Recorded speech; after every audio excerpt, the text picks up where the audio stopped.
We're live on Facebook. How you doing this afternoon, Mr. Dustache? Doing good. Doing Doing good. good. All right. Guys, But as how you to know, go ahead and hit that 25K crappie connection as you guys come on, and we'll kind of get today's bite started here shortly. get this Looks like I already got some comments showing up already. good deal? I thought we were going to really throw them off going on the Monday here. We did, and we had some scheduling issues that Dustin and I had to take care of, so we're Oh, not going come to be on. able to Let's make just it tonight. let's just tell them, Brad. We're going to tell them what we're doing. We'll give it some time for people to get on here. We're going to tell them why we're going on Tuesday night, or we missed it. It's all up to Dustin here. Yeah, If yeah. he wants to spill the beans to say, but But that was um, very professional. I appreciate you covering me there, Brad. I was gonna cover you, man. I'm looking out for you. You did. You had me. Good evening, everybody. I see some comments already. Appreciate everybody joining in as usual. It's a special Monday night version of today's bite. We will be back on Tuesday nights next week. That's kind of our plan at this point. Yes, sir. Um, but we decided to do a little day early. Yep, Guys, if yep. you got any good fishing reports, go ahead and post those up on Facebook and YouTube as well. Also, hit that like button. Got 55 people right now tuning in, so definitely appreciate everybody taking the time out watching us tonight. And uh, fishing's been good here, man. How about yourself there, Dustin? I feel like it's starting to pick up. It's all a location thing. You got to be in the right spot or the fishing can be tough because I've covered Yeah. lots and lots of water lately. And it's like you got to find that one hot spot or it's a no good deal. It's not like fish are everywhere right now, but when you Yeah. find them, you found them good. Today, I had some guys come in from Arkansas and they drove all the way down and the weather looked like it was going to hold off for us and it just started downpouring and lightning. So we Mm, went and ate some breakfast and, it just kept blowing up. You know how the pop up storms work. And it mm-hmm. just kept coming and coming. So they loaded her up and went home. Drove an hour and 40 minutes just to turn around Oh, and dang. drive back. Yeah, it Dang. sucked. So we rescheduled and gonna hook it up next week. But other than that, man, the fishing's been good. We've made it work. But it's Mm-hmm. definitely not the kind of fishing you're having right now. Yeah, yeah. And I did my fishing report first last week, so you go first this week. Okay. Well, like I said, welcome everybody to today's bite. If you hadn't hit that subscribe button or follow button, whatever platform you're on, make sure you do that for us tonight. We've had our growth is growing great, guys, and I appreciate everybody doing that.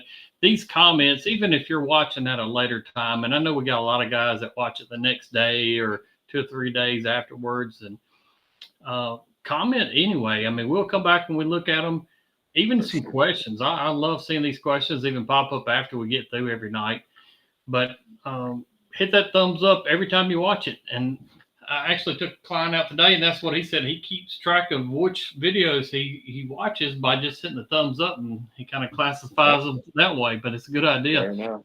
and it actually helps us. I mean, you think of what can help the crappie connection and today's bite, and it's more or less just watching them, hitting that thumbs up, and commenting. And also, if you buy anything off LureNet, make sure you use the discount code Crappie Connection 15, and it's going to get you 15% off as well. So it's going to even help you a little bit. So it's a Yes, sir. win-win situation. But my today's bite fish report's been really good. I mean, I can find fish still in about. I think fish today is shallow in 7 foot of water, right on the top side of a ledge, and dipping down to brush. Some of them as deep as 20 feet even. So Wow. it's all about location. Dustin hit on that real quick, but location, location, location. And the next thing Yep. for me is bait selection. And I try to, even today, I cast at 2 different profiles. I like casting 2 jigs. You don't feel the bite as good, but you can see them falling a whole lot better, especially when I've got people that, don't work with live scope every day like I and Dustin get to do. But I cast 2 jigs at the same time, but also kind of lets me see what the fish's reaction and what bait they like better. If I start catching them on the top jig and they're passing up the back jig, that usually tells me that back jig has the wrong profile because you should catch most of the fish on that back jig. 80-bit slab hunter, I can tell you what, guys, that bait right there is just phenomenal. It It's just hard to beat. It Hard to is beat. just a phenomenal bait, and I've had a lot of people last couple weeks said, "Yeah, we've bought them, but we haven't used them yet." And I was like, "Man, you're robbing yourself almost by Oh not yeah. using this bait, especially right now." I think this bait right for me in the hot summer months and when it's extremely cold. And we think of crappie fishing a lot, or at least I do. I think of spring and fall similar, and then also I think of winter and summer similar. And you got your coldest times of the year, then you got your hottest times. And these fish actually react pretty similar during those time frames. Same thing with fall. If I catch them in an area in the springtime, I'm definitely going to look in that same area during the fall when the water's starting to cool off. You know, but I'm sitting back from brush and still fish on breeder stumps. I still catch them. I caught a black crappie today that had eggs oozing out her side when we put her in the boat. That's crazy. He's putting the last of the eggs out. And I think that's what makes this lake so productive and so abundant with crappie is because we have such a long, drawn out spawn. We started catching spawning fish probably first week in March. And now today we're still catching a few fish spawning. Breeder stumps is still hot. And then I'm looking for fish on summertime brush piles and they're out there, they're hanging out. And, you know, first when you pull up, you can just about guarantee if you hit it in the right spot, come down to the right Catching a fish. presentation, it's going to be a hookup every Hmm. second time. I love when it's like that. I do too. I love, Hmm. and really, before live sonar, I fished brush, but we were trolling crankbaits over them, which still catch a lot of fish for people. But I didn't sit at one brush pile for a period of time and cast at them. But really, I feel like I've missed out through the years by not doing it. But Yeah. one of the first things I think people notice once they're using live sonar is most of the time, if you're not using live sonar, I can just about guarantee you're reeling too fast. Because I get a client out there and they'll cast a jig out, and a lot of Start times I'm burning their using, back. and all of a sudden they're coming by on the top, 3 or 4 feet below the water, and the brush piles are, 10 foot or deeper usually. And I'm like, man, you're just reeling way too fast. You're not even letting the bait sink far enough yet. But that's probably the number one thing I think a lot of people do when they're getting into casting to brush. And I was probably guilty just like Oh everybody yeah. else. Yeah. Is just casting it out and start reeling it back in. A lot of times if you'll cast and actually let it drop and then reel it, you'll find your success rate picks up a lot. And um, we were doing a guide trip Friday, John Lee and a good buddy of mine, and his trolling motor actually went out. And we had to tie up next to each other. We had a group of 4 people out fishing with us that day. And uh, first thing we kind of figured out is how long it took those jigs to fall down. And I think it was 7 Mississippi, and then they would start reeling. And if you think about it, you're casting out, and it They were takes 7 shallow. seconds Yeah. start reeling back in, and that's like Dustin just hit on. It was only a 8 foot where the fish were, but a lot of Yeah. times when people cast out, they want to start reeling immediately. Hmm. And another thing with that is opening your bail, like when you cast to let Mm, it fall. If you close your bail and even yeah, wait, I mean, it's just different because when you start reeling, it just starts going up instead of letting that thing get all the way down there, then dragging it back. I do see that a lot. Ours, it's funny because now, like if I have 3 or 4 guys on the boat, not everybody can watch the live scope. So the ones yeah, not watching, I'm telling them 15 to 20 seconds because that's this how much yeah, deeper they are than 7, 8 foot. They're 15 to 20 foot. But a 16th falls about a foot a second is what I tell them. So right. You cast out, and for me, if I cast out too far, I'm gonna close the bail. But if I cast out at yeah, exactly where I want it to fall, I'm gonna leave that exactly. bail open Hmm. to let it fall straight down. But as soon as you click over that bail, that bait's actually going to start drifting back towards you some. Yep. But What we casting did, bits has been yeah. phenomenal. What we did before the live scope was my papa would always do if we're on top of the brush pile, normally if it's 25 foot deep, we just cast what we thought was 25 foot and then you close your bail because then it's just going to Mm-hmm. end up falling down to the brush pile. That was the best way we did it then. But casting out to him's a whole different story. You end up missing your target if you close it right when you land. Someone asked Brad real quick on is a lithium battery worth the extra cost for live scope setting up? Yeah, absolutely. That's what I figured. I'm running a Mad Scientist 100 amp hour lithium battery, and I'm running two 12-inch screens and my live scope black box, and literally I can fish for 4 days, full guide trips before I have to even concern about charging or anything. But it's one of those pieces of the puzzle that once you kind of go to, you realize that it just makes life a little easier. Because if you get home and you forget to charge things up, you're all right. You're all right. You're able to go fishing again. Yeah. And because I really don't charge my batteries every day, and that's, I guess, a battery topic. But one of the best things about lithium for me is I don't have to charge my batteries every day now. I don't have to make sure it's plugged up every single night. And I typically try to charge every other day or every third day. It's kind of my routine. Wow. So yeah, I would say yes. It is. I would definitely agree too. I'd never go back if I had to on them dang lithiums. I've got them for everything as well. Carl asked, "What size jig head do you use in the summertime?" I use a 16th ounce. 9 times out of 10, I'm using a 16th. And actually, Brad showed me that on these itty bits, I was sold on if you're using them, you have to use the 24th or 32nd ounce jig heads, but you can throw them on a 16th and do just as good. And I didn't know you could fit them on a 16th like that. And you definitely can. I actually probably have one here. Yeah, it kind of depends on how deep the fish are holding on a brush. And also it kind of depends on how fast they want it retrieved. If you get out there and you're bringing it by them and it's not attracting them, you might move up to a heavier jig setup. Typically, my favorite setup right now is a 16th and a 32nd. And this is probably my favorite two jig heads right here. And you can see that's the 16th and the 32nd. And both of them are the Crappie Pro overbite jig heads in the orange. I'm an orange jig head kind of guy, but that's my favorite setup when casting. You're going to love the color I have to show you. Oh, yeah. Orange? No, I know it's going to be pink. I knew it was going to be And this is a killer color on Grand Lake, too. This is that fried shad. Brad, when you came over and we tested all these, fried shad was a great color to kill them.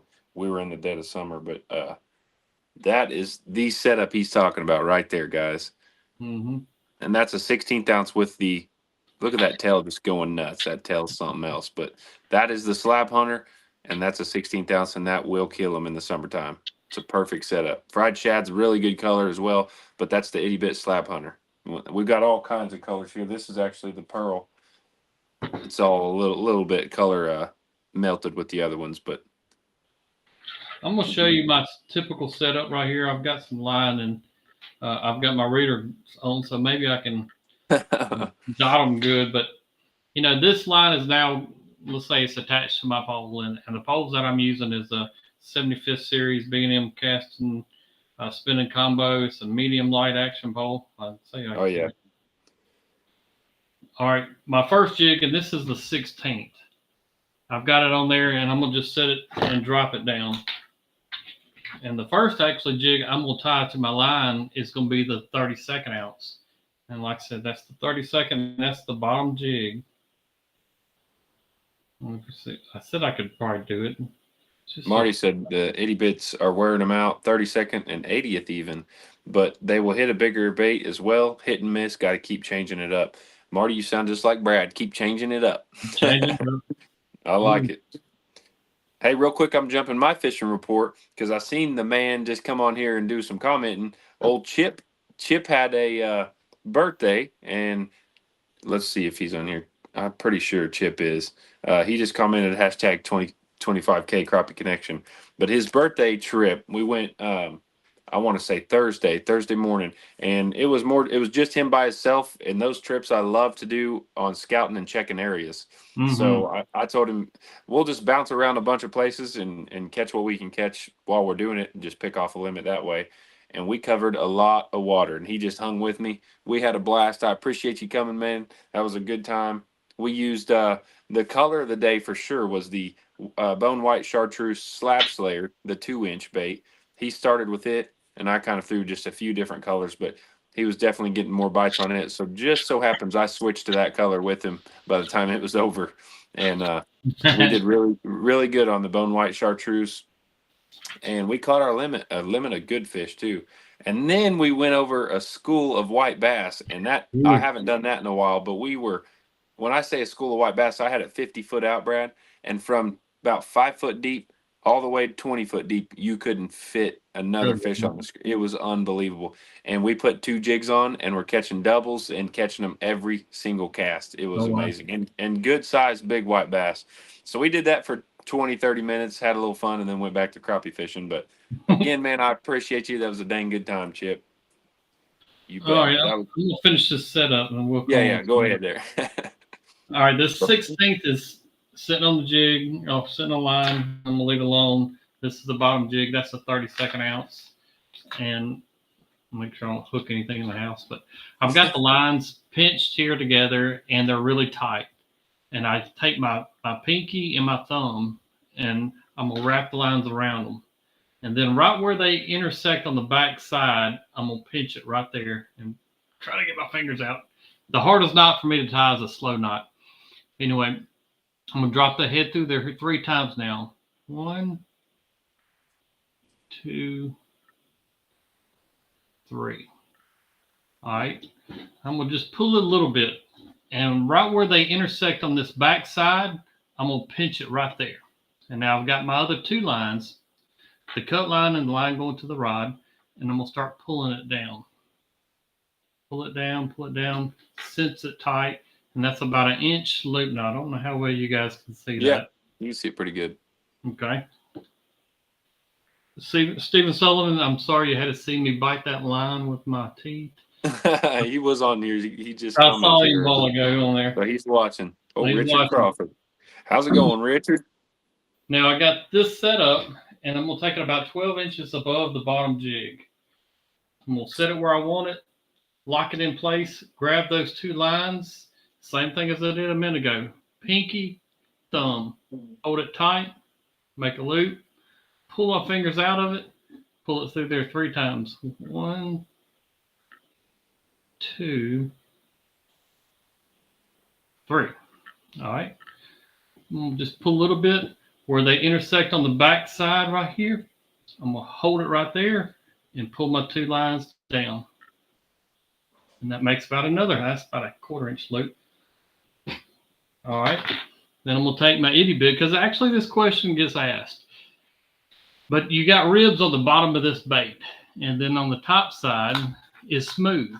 The bottom side is designed if you want to put any slab jam or any kind of the liquid scent to kind of hold it in there. That's why it has the ribs, but also let you know what side should be up. The smooth side's up. Run it right through the center of the bait. Bring it out. Push it up. That guy there is money. So the ribs also create a lot of vibration. I like that too. That's right. Just more displacement in the water. Same thing, bottom jig, or this would be top, I'm saying, more or less. But that is my casting setup right there. Gets a hold of them, don't it? Yeah, it has caused a lot of crappie death in the last 3 weeks. It gave a lot of headaches, ain't it? Man, and we've had a lot of fun with it. But it's a very productive summertime. Now, if I was going to fish a brush pile, and I'm saying over 16 foot deep, let's say, and that's where the fish were holding, the 16. Now I would probably go to a heavier jig. I've used all the way up to double eights doing this as far as casting at them. Because you don't want to wait 3 days for it to get down there. Right. I mean, it's like watching paint dry. Would you put on an 1/8 though? Would you put an itty bit on an 1/8? Yeah. My goodness. Look, Yep. you're teaching me again there. That's funny. Yep. Yep, definitely. And the thing about it, and I've kind of figured out, especially the wind. The wind's been so strong. I Man, guess all spring for everybody across everywhere. But um, if you have a really windy day, uh, it's not really a big problem casting them. The problem is if you have light setup like this, is actually setting the hook because you have. I'm always going to face into the wind when I cast. So once you cast out to a fish on brush or a stump or whatever it's holding at, and if you have a lot of wind with um, a light jig, it's harder to set the hook in that because it causes so much slack in your line. So there's some days if it's extremely windy, you'll have to go up in sizes just to be able to really hook the fish good. But gotcha. it's very fun way to fish. But that's my today's bite. It kind of got drawn out there. Boy, yeah, you really long-winded that one. I was a little quick with mine, wasn't I? You Hey, was real just quick, saying that. while everybody's watching, I want you guys to know that this ain't Brad's fault. We're on Monday night, okay? I got a dang colonoscopy going Wednesday, and I had to prep for it starting tomorrow evening. So I would have been it would have been a little crappy show if I would have been prepping for that colonoscopy Oh, while we're on the. And I asked Brad, can I do it on the pot? I was just going to sit on the pod and have you guys there while I was on the stool, but I just hit the mute button if anything come out. You know what I'm saying? But he said let's just do it Monday night. So Monday night is a little bit better than what we had. So yeah, I've been having a little gut issues, and we're maybe a going for little the TMI, colonoscopy. but you know. Yeah, yeah. We will say some prayers for you, Dustin. Make sure you get to there. I And we will appreciate think about you tomorrow night. Yeah. Hey, Ken called me and we are talking. Of course, we're just dying laughing, and because I gave him a hard. This is what I get. I gave him a hard time when he was talking about getting a colonoscopy. I'm like, oh, making fun of him. Yeah. Yeah. Now it's my turn. He said, all your problems will be behind you. That is right. Shockwave, I see this comment. I didn't want to pass it up too far ago, but it's from YouTube. Appreciate you commenting. I think it's it's the first time I've seen your name pop up on here, but are you guys starting to see a thermocline? And actually, I did start to see a little bit of a thermocline today. I don't think it's to the point Really? that it affected anything. Just a very slight thermocline, um, and you know, it's not that big a deal, really. I think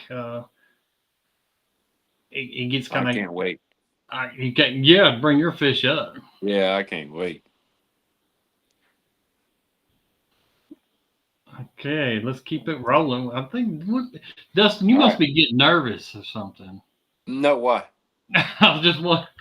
No, I got a question here, but I just lost it, and it was a big one for pulling planer boards. So you're gonna have to Okay, go back good. and pick that one off because it was definitely above my pay grade. That's what made me nervous. I went to reading that question and said, "Oh boy, oh boy." So that's why I'm leaving it to you because it's above my pay grade. Kind of question.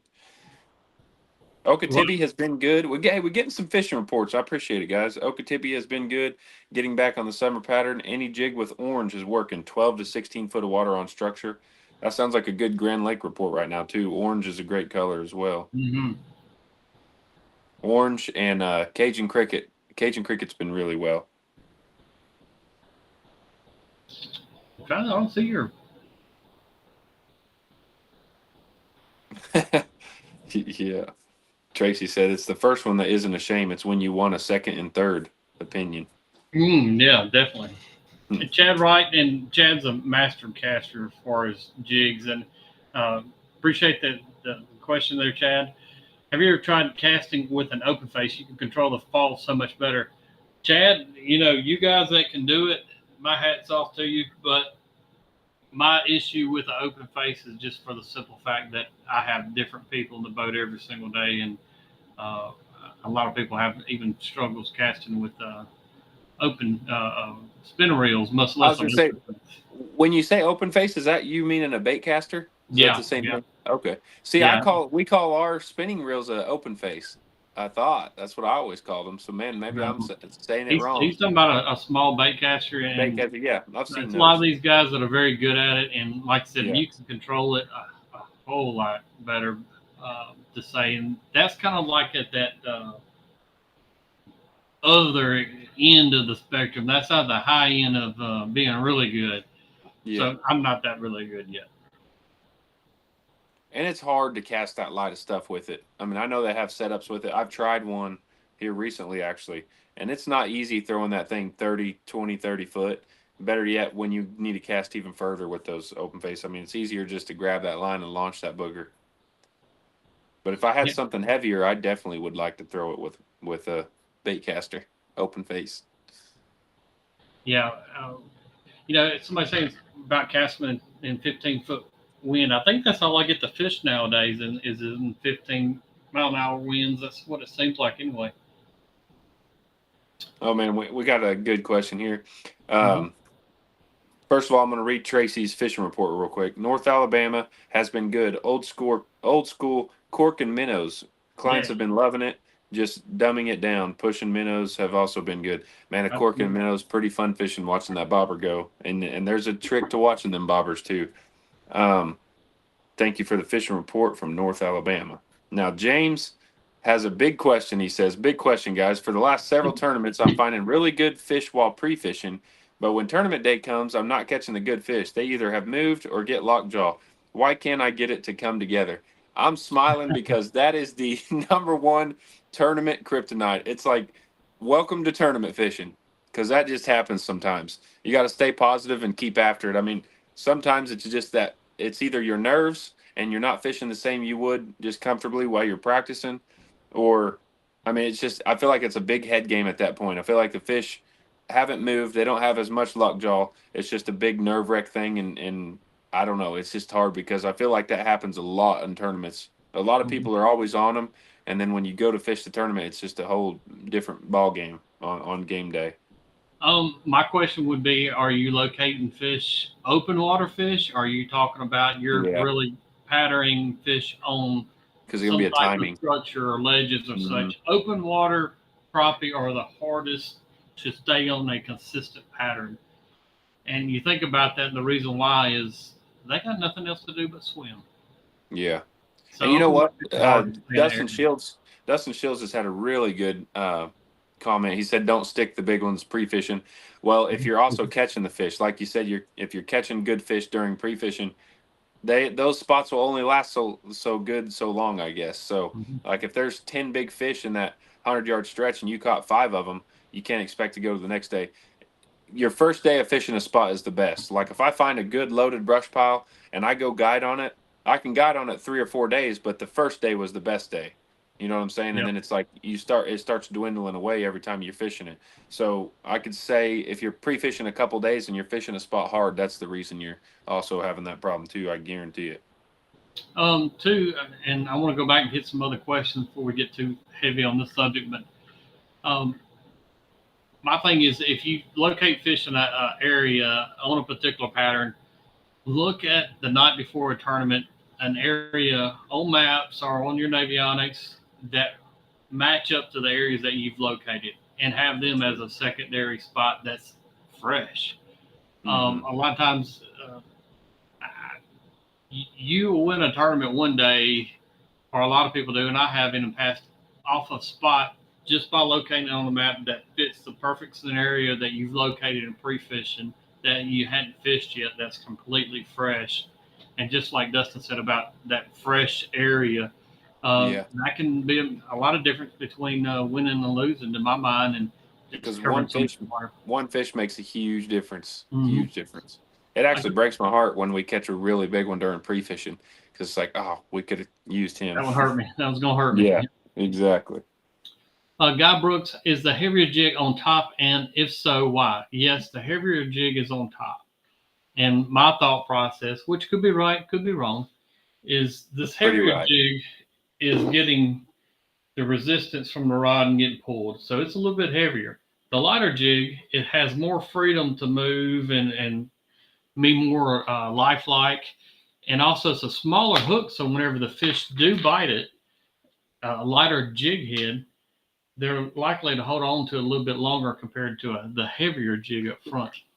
That's my Exactly. thought process. Do you catch 90% of your fish on the back one? Yeah. Okay. I think the other day I had a client that caught I know for sure 3 doubles that day. Oh my gosh, that's At wild. least 3. That's when you know you're on the X there. That's when you're on the right spot. When that happens, you know you're in the right spot. Catch them All right. like dang white bass out there. He's got a very long question. I told you it was a good one. Random question here. When using planer boards, pulling cranks, and using precision trolling out, and it tells you to let out X amount of line, for example, Berkeley Flicker Shed says let out 100 foot of line out for this X. Do you do that before you attach the planer board? Yes.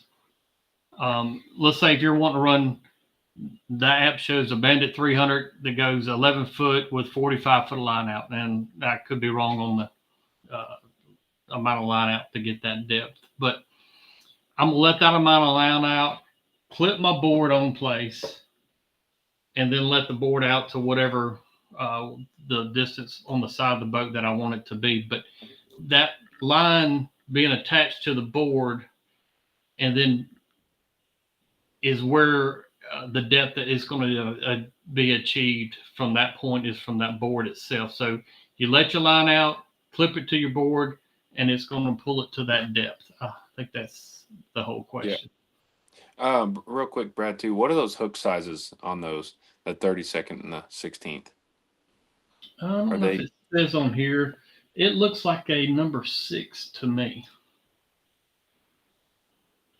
I was going to say 6, but I didn't want to guess because I didn't know. Looks I thought like it a said number 6 and probably a number 4 for the 1/16.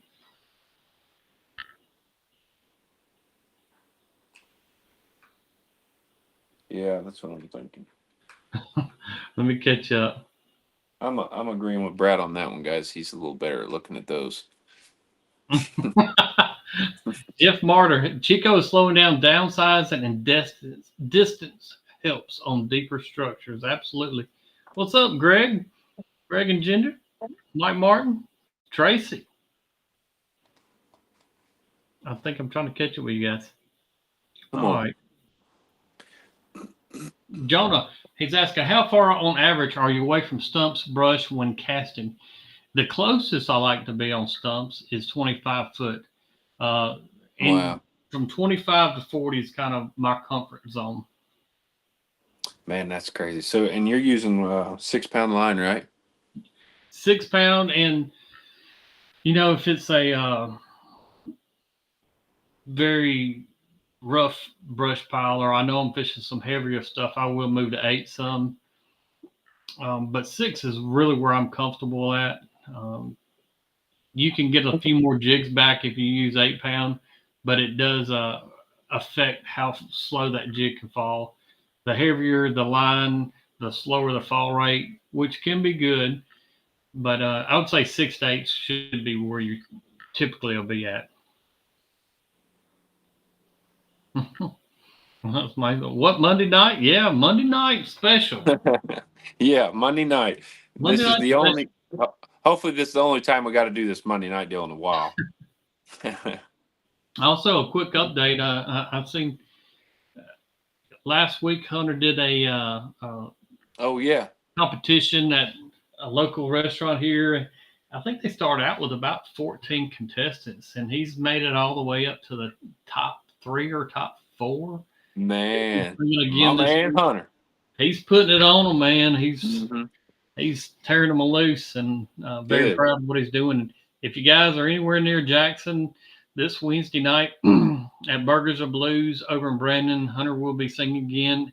All the local support is greatly appreciated, and he's doing good. It's been real fun to watch him. I think this will be the 6th week in a row he's been doing it. And my goodness. If anybody knows Hunter, a lot of you guys do out there. He's dang good. He loves playing, and he'll play all night. So that's right up his line. Oh yeah, he's dang good. Stuart's asking, do I ever cast a jigs with spinners? Yes, I will. It just kind of depends on the mood of those fish, and it's all about what's going to work that particular night and what's not, or night but day. So it's just about keep throwing something else at them. I don't throw as many spinners to them because typically I'm bringing jigs through the brush at a slower presentation than I like a jig to be pulled with a spinner on it. Um, for me, and I know Crappie Magnet has some that I go at a slower speeds, but uh, whenever I use the spinners, I like the speed to be above zero point 0.8 to get a really good spin rate. So that's the reason I don't use a lot of spinners, because I know it's a slower presentation and those jigs won't spin as much. But I won't let too much out of the bag here, but there is something coming out here soon that everybody wants to be ready for. Keep their eye out for, huh? Be ready for. Brad has signed, sealed, and delivered this one? Is it Brad proof? It's it's it's a hit. It's Oh, it's something special. I be almost careful said now. Be something. careful. I almost said something, but it is something else. Man, it would work. You should say that. You should say what it is. No, I'm not gonna say it yet. Gosh. How long should you stay away from brush piles before fish come back? If fish several days, just 3 days. I don't necessarily take that long. The longer the better. But Yeah. there's piles that I try to rotate like every 2 days, 2 to 3 I days. try to rotate them as much as the wind allows me to. Yeah, true. But the fresher the pile, the longer you can fish it. It's kind of my mind. If you hit a pile every single day or 2 or 3 times a day, it takes a little bit longer to recoup from it. Then fish start getting real smart too. Mm-hmm. They get a little wiser. Yeah. Charles Henderson, is it time to pull jigs yet? Charles, there's never a wrong time to pull jigs. It just depends on the lake. There's not a single month that I don't and haven't pulled jigs. Now on Barnett, you could definitely catch fish longliner right now. The only issue with them is you're gonna have to pull them over stumps, sawdust hole. That's a good area that you should catch some fish longline. Clear Creek, you should catch some through Clear Creek pulling, but be prepared to lose some jigs because those you're gonna have to bring them through some brush. So some fish are pulling into that stuff. What about standing timber out there? Is it holding fish? I'm not a standing timber fisherman a whole lot. Yeah. I like doing it whenever I'm just in the boat. Mm-hmm. I'm not going to be in standing timber a lot with clients just because it can be so aggravating. Mm-hmm. But fish are definitely in standing timber. There's I no figured doubt. they would be. And there's a lot of that in Barnett. There's a lot of that.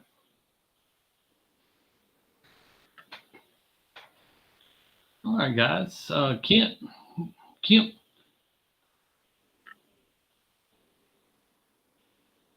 Yeah, that's true. Tracy said it's also according to how many folks you see on a pile.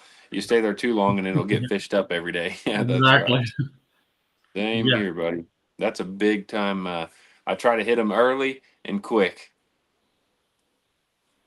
Yeah, Chad Wright, he said, yes, they are on the timber and res. I figured they would be. I remember going over there and seeing that standard timber thinking, man, summertime, there have to be little balls of them on there.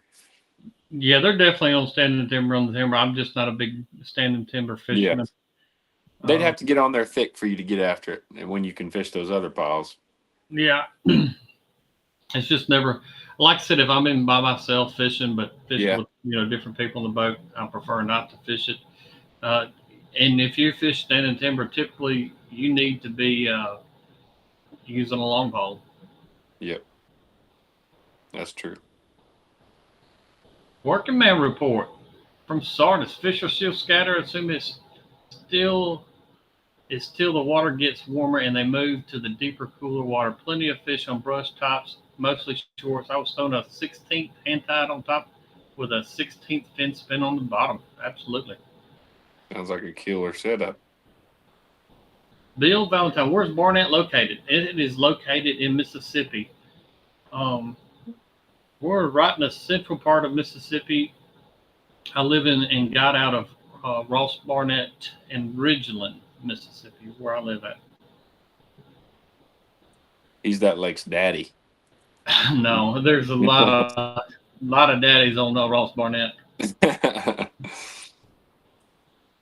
MJ, do you place your own brush piles, and have you ever fished the mossback artificial trees?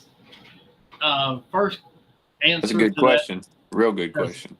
yes, I have put on my own brush piles in different lakes through the years, and I can tell you about mossback anyway. Is I have a mossback that I still fish today that's been out for 12 years. Actually, three different ones, and probably some of these guys from Barnett's probably found them already. I found most of them. But there's mossbacks that I placed on Ross Barnett that's been out for 12 plus years now. They hold fish? My whole fish. Yeah. I've never done near as good with plastic as I do real brush, but I have caught some off of the plastic brush piles. But if I was to do it and take the time and effort, I definitely would try to use a sycamore tree or some willow trees. Those are the top two for around here, this area, anyways. Natural, what I see a lot of fish hold on to, probably the best for me in my mind would be cedar trees, and I'm not talking about Really? like a green cedar tree. I'm talking Yeah. about just the trunk Stump. and the main arms of it. I don't know if it just seems to last longer Man, or yeah, I guess. and but it's just if I'm gonna put a Mother Nature supplied Yeah. habitat out, it would be a cedar tree. But the thing about the moss backs that's so good is Don't get hung up. they'll be out there forever. And when you do hang up, because everybody hangs up, Oh yeah. it's easy to get it off. Yep, exactly. That is the best part about the plastics is that the hook will come off. Charles, have you ever used a double? Let me go back. Got some good keeping questions coming, fellas. Like it. Oh yeah. Monday night special.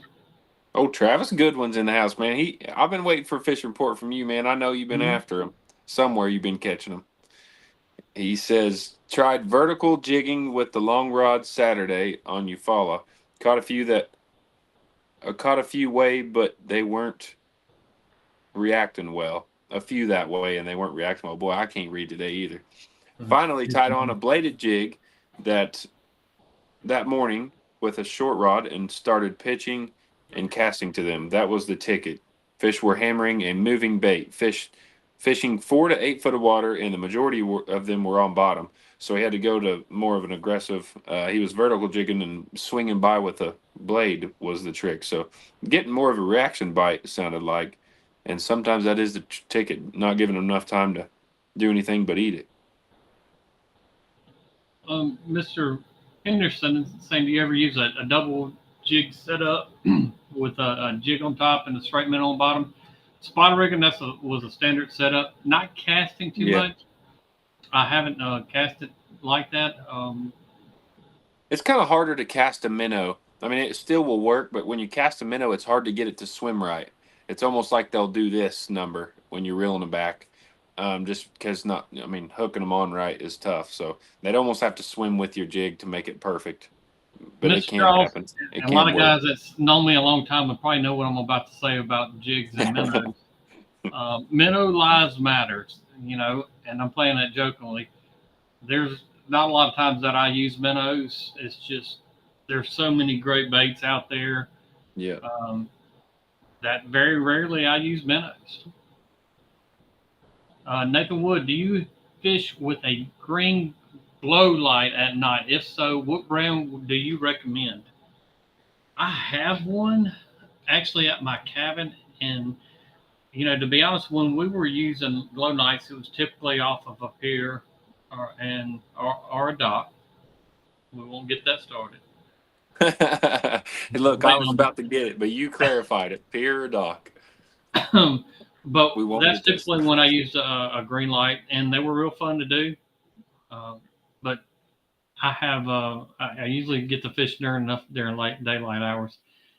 Some of these high pressure lakes that have a lot of pleasure boaters on them, I think it would definitely be beneficial to fish some of those areas that pleasure boaters go.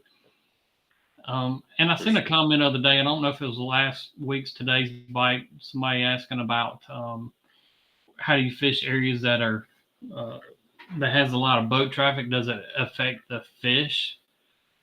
You know, and the answer is kind of yes and no. And I've got some areas that I like to fish that uh, are in the lower part of the lake, and they have a lot of pontoons and ski boats, and they're always right there. And you know, I haven't ever really noticed it on our lake on those deeper structures affected them. Boat traffic for me seems to affect shallow fish a whole lot faster than it does deeper fish. And I know Dustin's like he gets a ton of boat traffic too, so he can probably Oh yeah, elaborate. it's But awful. it seems like those, they affect the fishermen and affect us more than they do the fish, especially Yep, on deeper structured fish. 100%. Wesley Miller, he's here, man. All Nice to right. see you on here. He said, "Please stop raining," and I know that feeling real well, buddy. It has done nothing but rain this whole month for us. I had to cancel a trip today. Like I said, they drove all the way from Arkansas and ended up having to turn around and go home because it just kept pop up storms just kept coming, and it was pouring rain. It was bad. We finally got a spot now, but it's like that water's never going to clear up if it keeps pouring like this. Yeah. you know, uh, Last Friday, like I said, I did a trip on Ross Barnett, and I had a group of three in my boat, and John Lee, my buddy that helps me, had two fishermen. We get out and we start fishing, and I sit on the edge of the lake, and I'm like, man, it's about to rain. We can go get under the bridge for a little while, or what? And the guys were like, man, we'll keep on fishing, and I'll keep on fishing in the rain as long as there's not lightning. Lightning's a Yeah, game ender for yeah. me. Uh-huh. So literally, we fished in rain last Friday. That it was raining so hard that when it hits the water, that it makes additional Oh yeah. bubbles or water droplets stay on top of the water. Oh yeah. It was That's hitting. it rained for 2 hours so hard that and I had rain gear in the boat, and I put a bibs on and a jacket, and I still got soaked because it rained so hard for Man, so long. You guys fished in it? We fished 2 hours in the pouring rain, and literally, I didn't want to leave either, and I don't think they did because the fish were still biting. I Yeah. mean, every one of us was drenched from head to toe, and smoked them. I mean, I don't know how many total fish we caught, and I mean, you can see the post I did tonight. We had a table full of them. So it was But worth it. it was worth it, and but we got drenched. That's funny. That kind of makes it fun though. You get to laughing pretty hard, don't you, when you're catching them and it's just pouring, you can't see nothing. You It's know, kind of fun. it was hilarious, and these guys had a real good attitude. One of the guys was actually from, and never he hasn't. I got to text him and see how it turned out. Um, but he was from Washington State, and it was a group of buddies that went to high school together, and they hung out a weekend and decided to go crappie fishing, and but never even seen a crappie, never caught a crappie, and we sent them home with 2 gallons of wonderful fillets to go eat that night, but and it's never eaten them, so they were kind of Oh excited about man. trying new fish. Yeah. You're gonna have to check in on him, see how it was. Hey, Dustin Shields asking if there's any more dust dash rulers available. Hey, I actually had a couple people message me. I posted a little video or picture with the dust dash and asked me, and I forgot the dang ruler company's name Crappie again. ruler. Crappie Ruler. Yeah. Crappie Ruler's the man, and I messaged him a while back, but he's super busy to get a few of those ordered. But I'm gonna try to get a few of them just to get to some people. So hang in there, Dustin. I'll get you some, buddy. I need to get it. I need to get him a different stash picture. What in the world? You've got one? Yeah. My gosh! What in the world? Did he gave you two of them, then didn't he? That's what I'm talking about. We'll run another contest. How about that? That's bull crap right there. Now you holding I'll out even on let me. you get in the contest, Dustin. Oh, okay. Appreciate it. Man, I've been using mine like crazy. I love them little rulers. They're handy. I'll leave my door open. I've measured 100 fish on that thing. Um, It's nice. MJ's asking from YouTube. MJ, you're not bothering us, bro. Keep on with those questions. He's asking about the perfect location and time of year of placing brush piles. The first thing I'll say is check with your local lake, whatever, make sure it's legal. If not, And go make at sure night. I didn't say that. I'm just joking. For me, the perfect location is what makes sense. And, it could be a ledge. Usually, if I'm going to put a brush pile, it's going to be on the ledge. On points, seem to just is a natural attracting to catching fish as far as placing brush. One thing I think a lot of people do, and I was guilty of it in the past as well, is don't make them too small and expect a lot. I mean, the bigger it is, the more fish it's going to hold. And you might have to Exactly. make several trips out to back placing it to make a bigger spot. But, if you go out and you make a brush pile that's 3 foot by 4 foot, that's all the fish it can hold. It's not going to be able to hold a whole ton of them. But if Yep. you go out and you make a brush pile that's 10 foot by 20 foot, it's liable to hold 1,000 crappie in it. Hmm. So don't make the mistake of making too small of a brush pile. For me, another thing for brush piles is I like them laying on the bottom. I don't like a vertical brush pile because I do like casting and I like pulling crankbaits and jigs over the top of them. So I don't want something that sticks way up in the water column. I I like it agree. laying on the bottom and big. Um, so keep the questions coming, MJ. You're not bothering me, bro. At 141 likes, 184 people watching. If you haven't hit that like button, thumbs up on YouTube. Make sure you guys do it. Also, Facebook. Kobe, there he is. I seen your question earlier. Appreciate you posting even on here tonight. Key presentation tips on fishing black crappie versus white crappie on structure. All right. Ooh, I'd say it's just to simplify it for me, lighter line and the smallest jig I can get for black crappie, and then it's not as tedious with white crappie. I mean, you can upsize it a little bit, but man, this time of year for sure, but black crappie can be picky. 9 times out of 10, I can tell you when they're black crappie, just the way they will follow a jig to the end of Yep. the earth and never hit it. You got to do little tedious stuff with the jig. Sometimes a real aggressive shake to the jig, just something different. We'll get them to eat sometimes, but I go really, really small. I'm talking about that itty bit today. That's one of my number one baits right there. Itty bit and the baby shad style is a bad boy too. Darker colors typically for me seems to work better for black crappie versus white Hmm. crappie. White crappie usually tend to bite more shad color based Yep. baits, and also you can get away, like Dustin said, with larger baits when it comes to white crappie. But smaller and darker typically for black crappie, and bigger and natural to brighter colors for white crappie. As far as presentation, it's going to be every day so different.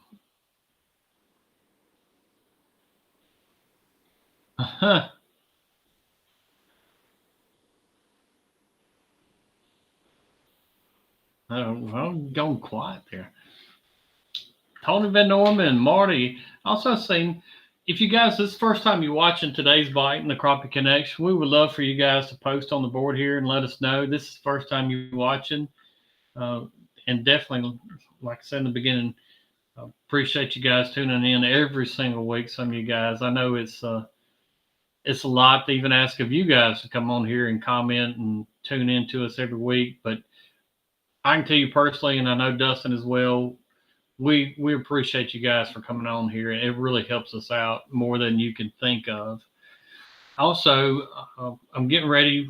We've got our last Grizzly Jig podcast that we'll release Wednesday. I was about to say tomorrow, and it's Mr. Matthew England will be on here with us on the last podcast with Dustin and I, and that's the last one that we did at Grizzly Jig. Seems like a long time ago.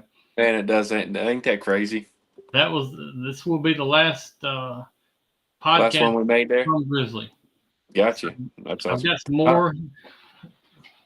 I seen And Richard asked me he'd like to hear about the 40-person multi-guide trip. So we had here at Grand we had 5 guide boats, and it was 40 people we took out. So yeah, let's see what the math is. 4 per boat, 2 trips in the day, wow. something like that. It was a lot of people, maybe 30 something, close to 40, and honestly, we just all went out kind of our separate ways.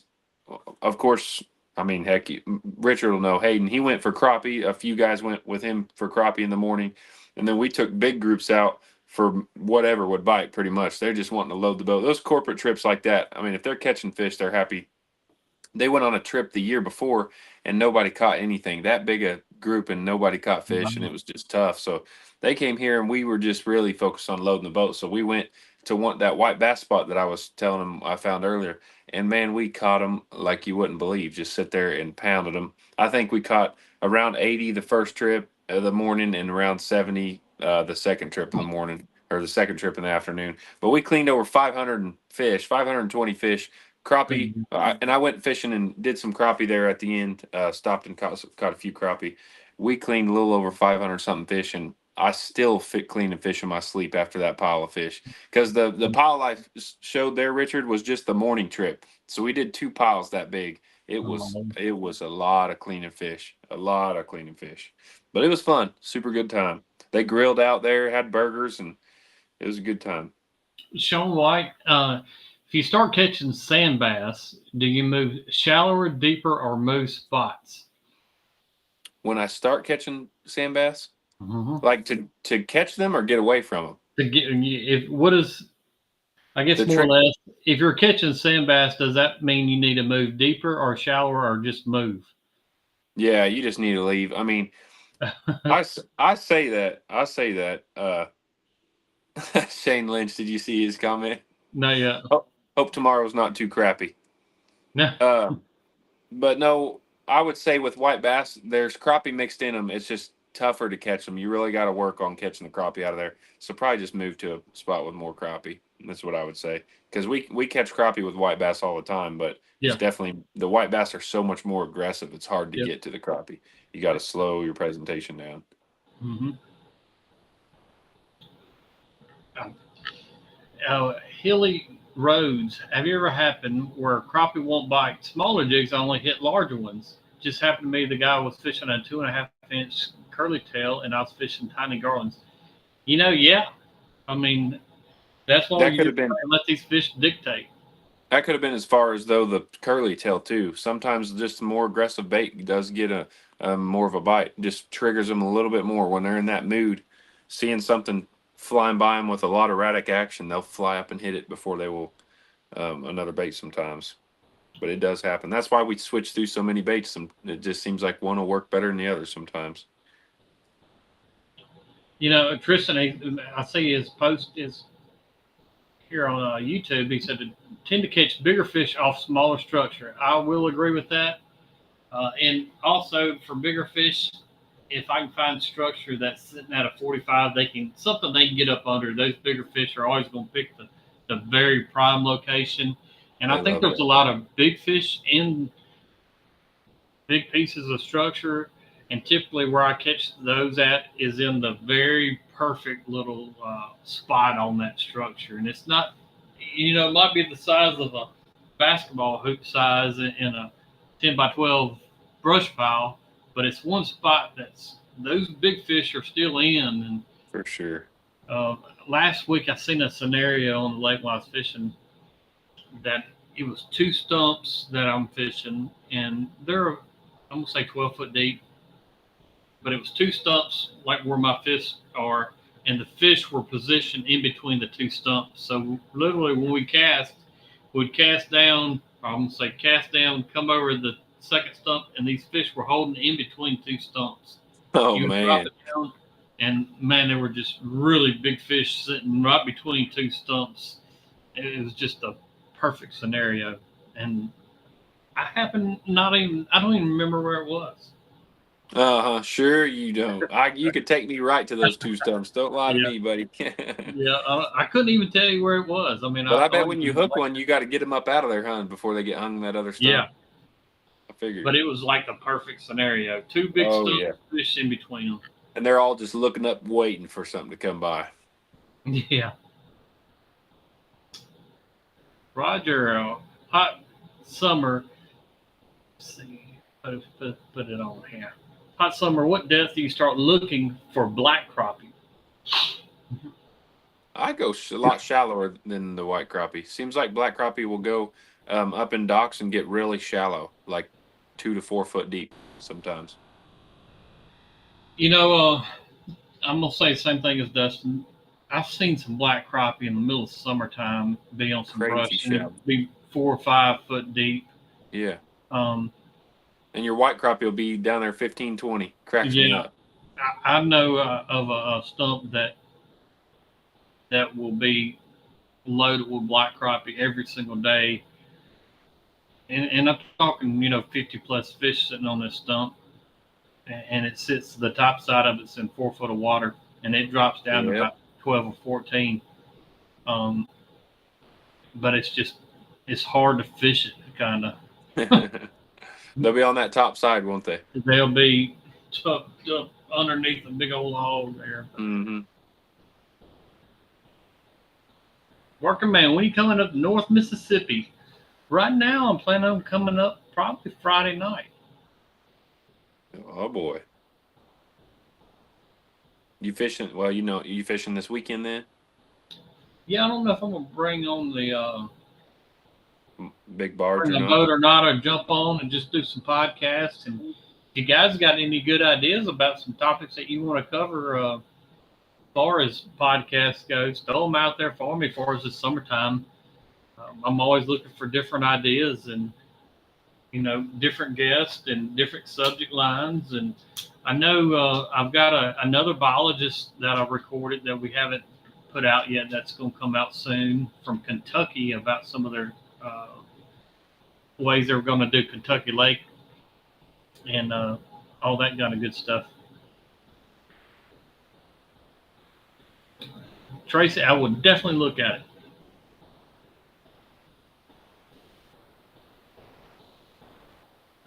All right, Greg, he's asking I guess each of us, what is your most productive fishing method? Oh Greg? man, that's a good one. My most productive is the time of year it changes, but my most productive if I wanted to load the boat with fish and I'm fishing by myself, it would be Roman crappie in the spring when they're really thick numbers of Roman crappie in the spring. That's a long pole. I use a 15 foot ghost or 17-foot carnivore Huckabee rod. Tie me one of them bad boys on. Put me some 12, 15-pound line on. And drop something big and mean to them and just rip their head plumb off of them. That's probably my most productive way to catch good sized fish and a good number of fish. Greg's he's fished with me I don't know how many times through the last couple of years, but You just got to be the breeder stumps, right? yeah, I would have, man, yeah. I hadn't thought about that wasn't even my answer, but I would have to agree. I like all these different methods so much, Oh and yeah. from pulling Well, to I the don't know. crankbait to Pulling at jigs. Eagle and pulling at a few places this year, Yeah, you've really put it to them too.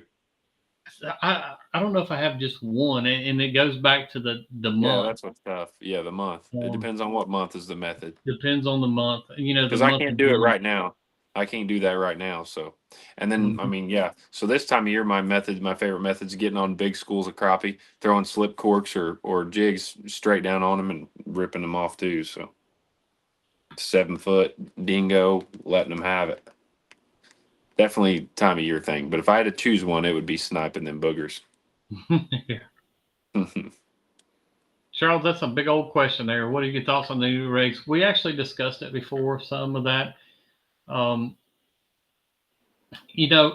some of my thoughts on that is anything that's, if they feel like it's the right thing to do to protect the resource, I'm all for it. Oh Now, yeah. the regulation about dropping from 4 poles a person to 3 poles, I think is absolutely stupid. I'm tell us how you really think feel, it's Brad. absolutely stupid. I don't agree with that one at all, if you can't tell. Yeah. But everything else, I think, if it's best for the resource, that's what we need to do. Man, Vic Johnson gets on here. What a sucker. He said, any idea how to catch crappie in Cancun? All I can catch is margaritas. Ooh. Vic, go to bed, dude. Go to bed. You've had too many margaritas. Get on out of here. Get on out of here. That ain't right. I'll tell you what, though, I will be missing a Tuesday nighter. We're going to Destin in 2 weeks, so I get one more Tuesday nighter, and then we're sliding to that Destin, Florida. We're only going for a few days, 4 or 5 days, but I'm excited. And I already got a fishing trip booked. I'm going out there and fishing. Oh, yeah. See if I can't get seasick out there. I want to get everybody's question before we get out here, so just kind of hang in with us, guys, and we're going to try to catch these questions before we get out. I'm pretty dang caught up, but Brad, he sometimes he slacks. I got y'all caught up, and I appreciate all. I don't think you are. I see a question you didn't answer. Yes, I am. A new one just popped up, but I am caught up, buddy. No, you're not. And I appreciate you guys all these questions too. MJ, please explain thermocline. All right, we're going to run through it quick, and that could be a whole nother subject one night. The thermocline is whenever the water kind of stagnifies and it gets no oxygen in it, and it's going to be at a certain depth. And you'll see all the fish, once the thermocline sets up in a lake, the fish will be up above it. It's very recognizable from 2D to down scan to live sonar where that thermocline is. A lot of times it's easy to identify in the lake or a body of water.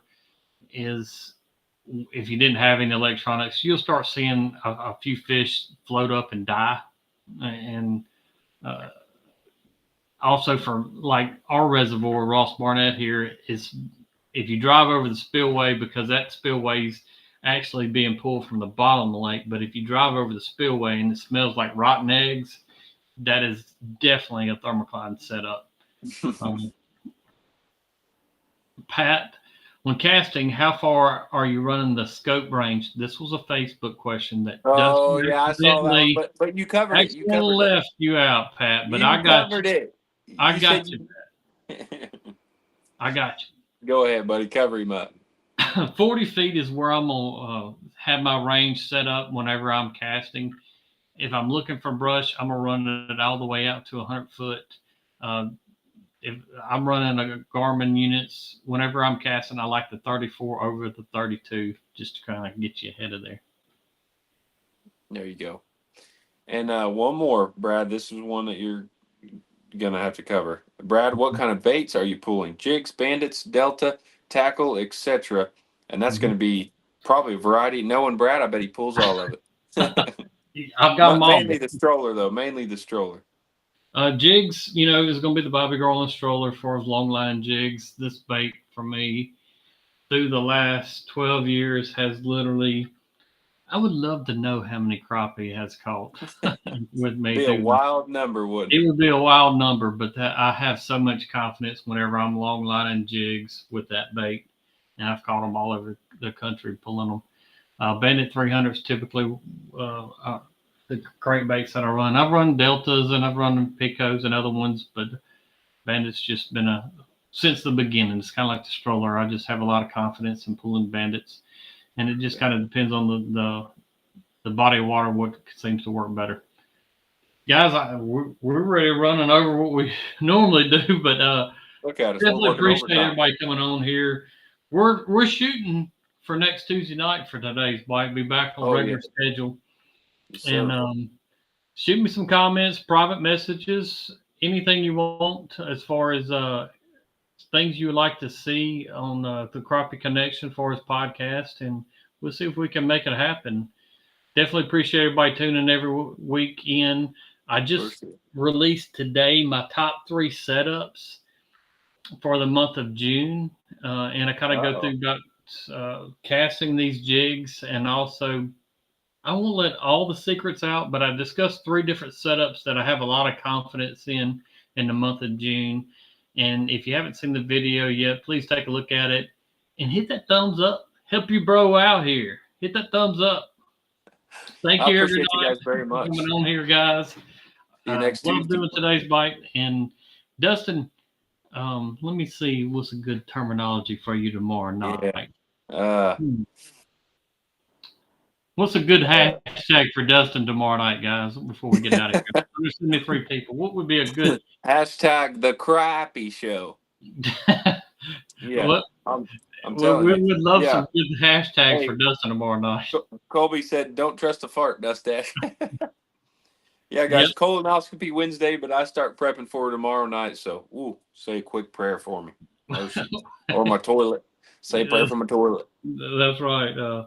Hey, I've been having to bank the boat here lately, so I ain't scared to trust a fart anymore, buddy. I've learned that. I've learned it. I've got stories that have you guys absolutely rolling. I'm telling you. Ask Brad. Brad would. Oh, absolutely. Yeah, I called Brad the other day, and he was with a fella on the boat, and them My guys buddy were laughing. Them guys were laughing so hard they couldn't even breathe, man. It was Oh, yeah. killing me. Yeah. That's funny. Be safe with it. No, we'll definitely be thinking about you tomorrow night, Dustin. You I'm not betcha. going to FaceTime you or anything like that, so don't worry. It's got some great hashtags coming up. Hashtag crapped out. Yeah, that's right. Man, I'm telling you. Clean as a whistle. Stay close to toilet. We're just gonna let this ride a minute, ain't you, Brad? Just gonna let it I ride. am. I like this. Yeah. I mean, I like this hashtag. Yeah. My gosh, man. And Don't sneeze. don't blink. Yeah. My goodness. That's And, gonna be tough. yeah. Make sure you get some very soft, TP for yourself as well. Oh yeah. Mm-hmm. Yep. I'm gonna need something. You'll need a. Hey, trust me, I'll have a good story for y'all next Tuesday. Y'all remember this, because I'm gonna have a good story for you next There's Tuesday. another funny one. I'll have a good one. Squeaky, clean, crappy man. We'll see you guys next Tuesday night. Holla. Yes.